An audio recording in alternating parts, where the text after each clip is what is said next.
அனைவருக்கும் வணக்கம். நான் மதன். என்னுடைய ட்வின்ஸ் டெக் வலைவலுக்கு தங்களை மீண்டும் அன்போடு வரவேற்கிறேன்.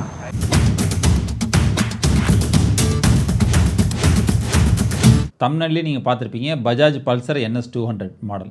இது வந்து புது மாடல் இல்லை, பழைய மாடலு. இதை நான் எங்கே வாங்கியிருக்கேன்னு கேட்டிங்கன்னா, மலேசியாவில் கோலாலம்பூரில் நான் அந்த வண்டியை வாங்கியிருக்கிறேன். இந்த வண்டி வந்து அதே வண்டி இந்தியாவில் என்ன இதில் ஸ்பெக்கில் அங்கே சேல் பண்ணுறாங்களோ அதே ஸ்பெக்கில் தான் இங்கேயும் சேல் பண்ணிகிட்ருக்காங்க. ஆனால் இது பழைய மாடல். இப்போ ரீசெண்டாக வந்து பஜாஜில் வந்து உங்களுக்கு தெரியும் NS200 லான்ச் பண்ணியிருக்கிறாங்க with dual ABS channel, upside down fork, front fork அதையும் மாற்றிருக்கிறாங்க. ஸோ இது ரெண்டு மேஜர் அப்டேட்டடாக வந்திருக்கு. நான் செகண்ட் ஹேண்டில் வாங்கினேன், புதுசு வாங்கலை. ஏன்னா எனக்கு நான் முன்னாடி மோட்டர் பைக் ஓட்டிக்கிட்டு இருந்தேன். இப்போ இடையில ஒரு 10 வருஷத்துக்கு மேலே நான் வந்து மோட்டர் பைக் ஓட்டலை.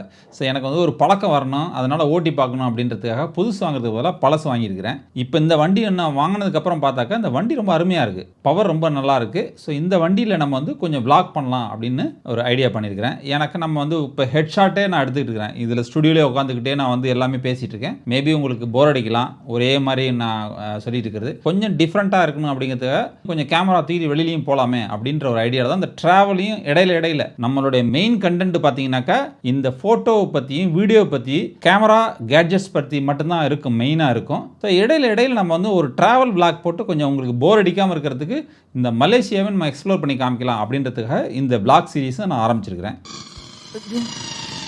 ஐயோ பாவம், அவரே கன்ஃபியூஸ் ஆகிட்டார். ஸோ அதனால் நீங்கள் வந்து சரி இனிமேல் விளாக் தான் பண்ணுவார் போல் இருக்கு, இனிமேல் இந்த கேட்ஜெட் வராது போல் இருக்கு அப்படின்னு நினைக்க வேண்டாம். கேட்ஜெட், ஃபோட்டோ இது பேஸு, இதுதான் கண்டினியூஸாக வந்துகிட்டு இருக்கோம். இந்த விளாக் சீரிஸ் எப்படி இருக்குன்னு சொல்லுங்கள், எங்கே நான் இம்ப்ரூவ் பண்ணணும்னு சொல்லுங்கள். ஏன்னா ஃபஸ்ட் நான் ஆரம்பிக்கிறேன், என்ன மாதிரி சேலஞ்சஸ் இருக்க போகுதுன்னு தெரியல.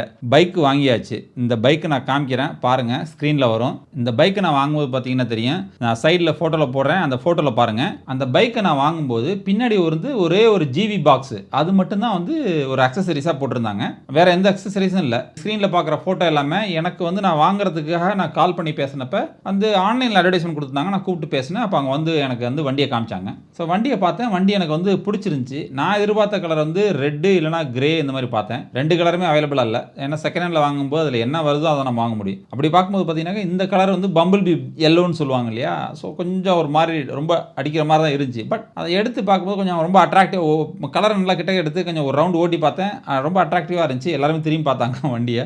ஸோ எனக்கு வண்டி ஓட்டும்போது பவர் நல்லா இருந்துச்சு. சரி பிடிச்சிட்டு சரின்னு வாங்கிக்கலான்ட்டு நான் செகண்ட் ஹேண்டில் தான் வாங்கினேன். இதை வாங்கும்போது பார்த்தீங்கன்னா இதனுடைய கிலோமீட்டர் எவ்வளோ ஓடி இருந்துச்சுன்னு நான் ஸ்க்ரீனில் காமிக்க பாருங்கள். 16,329 கிலோமீட்டர் ஓடி இருந்துச்சு அப்போ நான் வண்டி எடுத்தப்போ. இந்த வண்டி வந்து மலேசியா காசுக்கு வந்து ஒரு 6,400 ரிங்கெட்டு வாங்கினேன். நம்ம இந்தியா காசு கன்வெர்ட் பண்ணி பார்த்தீங்கன்னாக்கா 1,20,000 ரூபா வரும். ஸோ இதுதான் ப்ரைஸு. ஆனால் நீங்கள் இங்கே புதுசு எடுத்தீங்கன்னாக்கா 10,200 வெள்ளி வருது புது வண்டி எடுத்தோம்னா. ஸோ ஒரு 70,000 ரூபா கம்மியாக இருக்குது புதுசுக்கு. இங்கே ஆன் ரோடு ப்ரைஸ் வந்து பார்த்தீங்கன்னாக்கா 10,200 வெள்ளி வரும் மலேசியா ரிங்கெட்டுக்கு. ஸோ எனக்கு வந்து ஒரு 70,000 ரூபா இந்தியன் காசுக்கு கம்மி பண்ணி 1,20,000 ரூபாய்க்கு வாங்கினேன். ஸோ 1,90,000 வரும். நீங்கள் இங்கே எடுத்தீங்கன்னாக்கா புது வண்டியை எடுத்தீங்கன்னாக்கா ஆன் ரோட் ப்ரைஸ் வந்து 1,90,000 வரும், இன்க்ளூடிங் டேக்ஸ், ரோட் டேக்ஸ் எல்லாம் சேர்த்து. அங்கே விட இங்கே கம்பேர் பண்ணும்போது ப்ரைஸ் பார்த்தீங்கன்னா இங்கே மலேசியாவில் விலை அதிகம் தான். ஆனால் ஸ்பெக்கை பொறுத்த வரைக்கும் பார்த்தீங்கன்னா எக்ஸாக்டாக சேம் அங்கே என்ன கொடுக்குறாங்களோ இந்தியாவில் அதே தான் அங்கே தான் மேனுஃபேக்சரிங் பண்ணி இங்கே அந்த யூனிட் வருது. இந்த பஜாஜ் NS200 இங்கே எடுத்து மோடனாஸ் பல்சர் NS200 அப்படின்னு விற்கிறாங்க. பஜாஜ்ன்ற நேம் வராது, இங்கே மோடனாஸ் பல்சர் NS200 தான் சொல்லுவாங்க. ஸோ இந்த வண்டி நம்ம எடுத்தாச்சு. நீங்கள் வண்டியை நான் சைடில் ஸ்க்ரீனில் போடுறேன், என்னோட வீடியோலாம் நீங்கள் பாருங்கள். ஸோ வண்டி பார்க்கறதுக்கு நல்லா புதுசாக இருக்குது, நல்லா கண்டிஷனாக இருக்குது, நல்லா இருக்குது. ஓட்டி பார்த்தேன், நான் வாங்கி கொஞ்ச நாள் ஆயிடுச்சு. நான் இப்போ தான் ஃபஸ்ட்டு உங்களுக்கு வீடியோ போடுறேன். நல்லா ஓடிக்கிட்டு இருக்குது. ஒரு சர்வீஸ் பண்ணிட்டேன். உங்களுக்கே தெரியும், ஒன்று மோட்டர் பைக் நீங்கள் வாங்கிட்டீங்க, ட்ராவல் விளாக் பண்ண போகிறீங்கன்னாக்கா அதுக்கு தேவையான அக்சசரிஸ் பார்த்தீங்கன்னா நமக்கு தேவையான எக்கச்சக்கமான அக்சசரிஸ் வேணும், ரைடிங் கியர்ஸ் வேணும், விளாக் கியர்ஸ் வேணும். இது எல்லாம் இருந்தால் தான் நீங்கள் வந்து மோட்டோ விளாக் பண்ண முடியும். அதே மாதிரி விளாக்னு போயிட்டோம்னாக்கா நமக்கு ஆக்ஷன் கேமரா வேணும். உங்களுக்கு தெரியும், ஏற்கனவே நான் கோப்ரோ வச்சிருக்கேன். அதுக்கப்புறம் இன்ஸ்டா 360 1RS இருக்குது, அது பூஸ்ட் லென்ஸும் இருக்குது, 360 டிகிரியும் இருக்குது. ஸோ மொத்தம் 3 கேமரா இருக்குது அதுலேயே. நம்ம வண்டி வாங்கிட்டாலே அதுக்கு நிறைய அக்சசரிஸ் போட வேண்டியிருக்கும், ரைடிங் கியர்ஸ் வாங்க வேண்டியிருக்கும், விளாக் கியர்ஸ் வாங்க வேண்டியிருக்கும். ஸோ அக்சசரிஸை பொறுத்த வரைக்கும் பார்த்தீங்கன்னா நீங்கள் வண்டியை நான் என்னோட வீடியோலேயே பார்க்கலாம். அதில் வந்து விண்ட்ஷீல்டு கிடையாது. நான் முன்னாடி போட்டிருந்த ஃபோட்டோவில் பார்த்தீங்கன்னா தெரியும், அதில் வந்து விண்ட்ஷீல்டு கிடையாது. ஒரே ஒரு அக்சசரிஸ் தான் அவர் போட்டிருந்தாரு. அது வந்து ஒரு பாக்ஸ் மட்டும் பின்னாடி ஜிவியோட பாக்ஸ் வச்சிருந்தாங்க. அதில் 2 ஹெல்மெட் வைக்கலாம் பெருசு. பட் நான் அதை கழட்டி எடுத்துட்டேன். என்ன காரணம் கேட்டிங்கனாக்கா, நான் வந்து ஹைவேல கொஞ்சம் ஓட்டி பார்க்கும்போது அந்த பின்னாடி கொஞ்சம் தள்ளி அந்த பாக்ஸ் கொஞ்சம் பெருசு, ரொம்ப பெருசாக இருக்குது. சின்ன பாக்ஸ் கிடையாது, காம்பாக்டால கொஞ்சம் பெரிய பாக்ஸ் அது. ஸோ அந்த பாக்ஸ் என்ன ஆகுதுன்னா கொஞ்சம் வாபிள் ஆகுது. அந்த பாக்ஸில் வந்து நம்ம விண்ட் அடிக்கும்போது கொஞ்சம் வாபிள் ஆகிற மாதிரி இருக்குது. வண்டி ஸ்டெடினஸ் கொஞ்சம் கம்மியாகிற மாதிரி இருக்குது. ஸோ அது கொஞ்சம் எனக்கு கம்ஃபர்ட்டாக இல்லை. அதனால சார் அந்த மாதிரி வேண்டாம், இப்போதைக்கு வேண்டாம்னு சொல்லி அதை நான் கழட்டி ஸ்டாண்டோட இருந்துச்சு, நல்லா பெரிய ஸ்டாண்டோட இருந்துச்சு, அதை கழட்டி எடுத்துட்டேன் நான். வேற என்ன அக்சசரிஸ் நான் புதுசாக போட்டுன்னு கேட்டிங்கனாக்கா, லூவியாவோட விண்ட்ஷீல்டு போட்டிருக்கேன். அதுக்கப்புறம் இந்த ஹெச்டி எக்ஸாஸ்ட்னு சொல்லிட்டு ஒரு கம்பெனி, அதோட கிராஸ் கார்டு போட்டிருக்கேன். அது ரொம்ப ஹெவியாக நல்லா ஸ்ட்ராங்காக இருக்குது. வண்டி கீழே விழுந்தால் நிச்சயமாக டேங்க்கு என்ஜினுக்கு எந்த சேதாரமும் வராது. அந்தளவுக்கு நல்லா ஸ்ட்ராங்காக இருக்குது. லெஃப்ட்டில் 2 ஸ்லைடரு, ரைட்டில் 2 ஸ்லைடர், மொத்தம் 4 ஸ்லைடர் கொடுத்துருக்காங்க. அந்த மெட்டல் பார்த்தீங்கன்னா ரொம்ப இரும்பு ராடு வந்து ஹெவியாக இருக்குது. அடுத்த அக்சசரிஸ் என்ன பண்ணாக்கா, எனக்கு அந்த கிராஸ் பார் மாதிரி போடுவாங்க ஹேண்டில் பாரில். அதில் வந்து பார்த்தீங்கன்னாக்கா நீங்கள் வந்து மொபைல் ஹோல்டர் போட்டுக்கலாம், கோப்ரோவோட ஹோல்டர் போட்டுக்கலாம், அதுக்கப்புறம் ஒரு வாட்டர் பாட்டில் ஹோல்டர் கூட போட்டுக்கலாம். ஸோ இதெல்லாம் போடுறதுக்கு ஒரு பார் வேணும். ஸோ அந்த பார் வந்து நான் ஆர்டர் பண்ணியிருக்கேன், அதெல்லாம் வந்துடும். ஸோ அடுத்தடுத்த வீடியோவில் உங்களுக்கு நான் உங்களுக்கு இப்போ எப்படின்னு எக்ஸ்பிளைன் பண்ணுறேன், போட்டு காமிக்கிறேன். வண்டியில் டேங்க் பேக் வேணும். டேங்க் பேக்ன்றது ஏன்னா நான் பின்னாடி இருக்கிற அந்த பாக்ஸ் கழட்டி எடுத்துட்டேன், ஜிவி பாக்ஸை. இப்போ அதுக்கு நமக்கு லக்கேஜ் எடுத்துகிட்டு போகிறதுக்கு டேங்க் பேக் வேணும், டெயில் பேக் வேணும். ஸோ டேங்க் பேக் அதுவும் ஆர்டர் பண்ணியிருக்கேன். டேங்க் பேக் வந்து இந்த கார்டியன் இருக்குது பார்த்தீங்கன்னா, அது சொல்லியிருக்கேன். ஸோ இது நான் சொல்கிற இந்த லூவியா, ஹெச்டி எக்ஸாஸ்ட்டு, கார்டியனு இதெல்லாம் இங்கே கிடையாது, மலேசியாவில் இல்லை. இது எல்லாமே நாங்கள் ஆர்டர் பண்ணி அங்கேருந்து நான் இங்கே எடுத்துகிட்டு வர போகிறேன். இங்கே எடுத்துகிட்டு வந்து இதெல்லாம் நான் ஒன்றுனா உங்களுக்கு நான் எக்ஸ்பிளைன் பண்ணி இங்கே மலேசியாவிலே வச்சு எல்லாத்தையும் நான் போட்டு காமிக்கிறேன். அக்சசரி பொறுத்த வரைக்கும் இவ்வளோ தான் நான் வாங்குவேன். அதுக்கப்புறம் பார்த்தீங்கன்னா ரைடிங் கேஸ் நம்ம எல்லாமே வாங்கி ஆகணும். க்ளவுஸ் வாங்கணும், ரைடிங் ஜாக்கெட் வாங்கணும், ரைடிங் பேண்ட் வாங்கணும், ரைடிங் ஷூ வாங்கணும். ஸோ இதெல்லாம் இம்பார்ட்டன்ட். ஹெல்மெட் வாங்கணும். ஸோ ஹெல்மெட் வந்து LS2 ஆர்டர் பண்ணியிருக்கேன். ஸோ இது எல்லாமே வந்துடும்.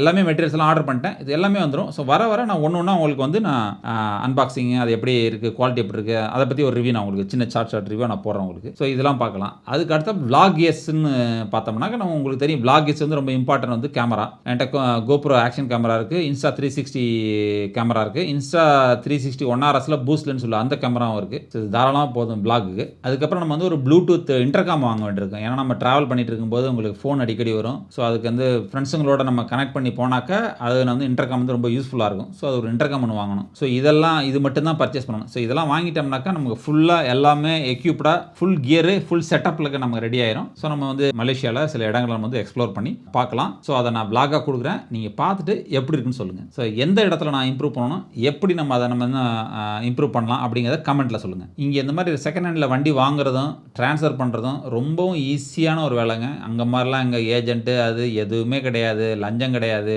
எந்த பிரச்சனையுமே இல்லைங்க. ஸ்ட்ரைட் ஃபார்வர்டாக இருக்குங்க. ஸோ நம்ம அங்கே போனோம்னா நம்ம ஏஜென்ட்டை பிடிக்கணும், அங்கே ஆர்டிஓக்கு காசு கொடுக்கணும், உங்களுக்கு தெரியாது இல்லை, எல்லாமே பண்ணால் தான் நீங்கள் எல்லாம் ஒரு ட்ரான்ஸ்ஃபர் எல்லாத்துக்கும் காசு, எங்கே போனாலும் காசு. பட் இங்கே அப்படி கிடையாது. நம்ம ஸ்ட்ரைட்டாக விற்கிறவர் யாரோ வாங்குறவர் யாரோ 2 பேர் மட்டும் போதும். அவங்க மட்டும் அவங்களுடைய ஒரிஜினல் ஐசி, அவர் இந்த மலேசியாக்காரர். ஸோ அதனால் அவரோட ஐசி எடுத்துகிட்டு வந்தார். நான் வந்து பாஸ்போர்ட் எடுத்துகிட்டு போனேன். ஸோ 2 பேரும் போனோம், நேராக போனோம், ஒரு ஃபார்ம் ஃபில்அப் பண்ணோம், ஃபீஸ் கட்ட சொன்னாங்க.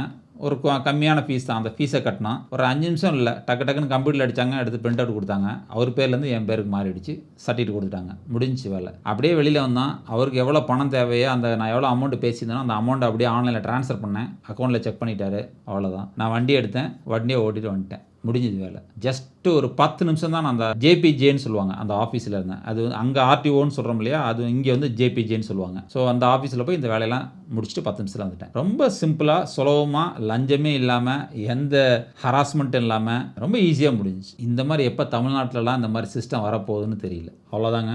நான் இதோட இந்த வீடியோ முடிச்சுக்கிறேன். நான் உங்களுக்கு ஃபுல் டீட்டெயிலும் இந்த வண்டி எப்படி வாங்கினேன் அப்படிங்கிற டீட்டெயில் உங்கள்ட்ட சொல்லிட்டேன். ஸோ இனிமேல் தொடர்ந்து எனக்கு எப்போல்லாம் டைம் கிடைக்குதோ அப்போ ஒரு vlog எடுத்து நான் போடுவேன். ரெகுலராக அந்த கேட்ஜெட் ரிவ்யூ, அந்த ஃபோட்டோகிராஃபி, வீடியோகிராஃபி பற்றிய இன்ஃபர்மேஷன் உங்களுக்கு கொடுத்துக்கிட்டே இருப்பேன். இடையில வந்து சாஃப்ட்வேர் பற்றி அப்டேட் கொடுத்துக்கிட்டு இருப்பேன். தொடர்ந்து நீங்கள் இந்த சேனலை லைக் பண்ணுங்கள், ஷேர் பண்ணுங்கள், சப்ஸ்கிரைப் பண்ணுங்கள், மறந்துடாமல் இந்த பெல் பட்டனை கிளிக் பண்ணிக்கங்க. அப்போ தான் நான் போடுற அடுத்தடுத்த வீடியோ உங்களை வந்து சேரும். உங்களை அடுத்த வீடியோவில் மீண்டும் சந்திக்கின்றேன்.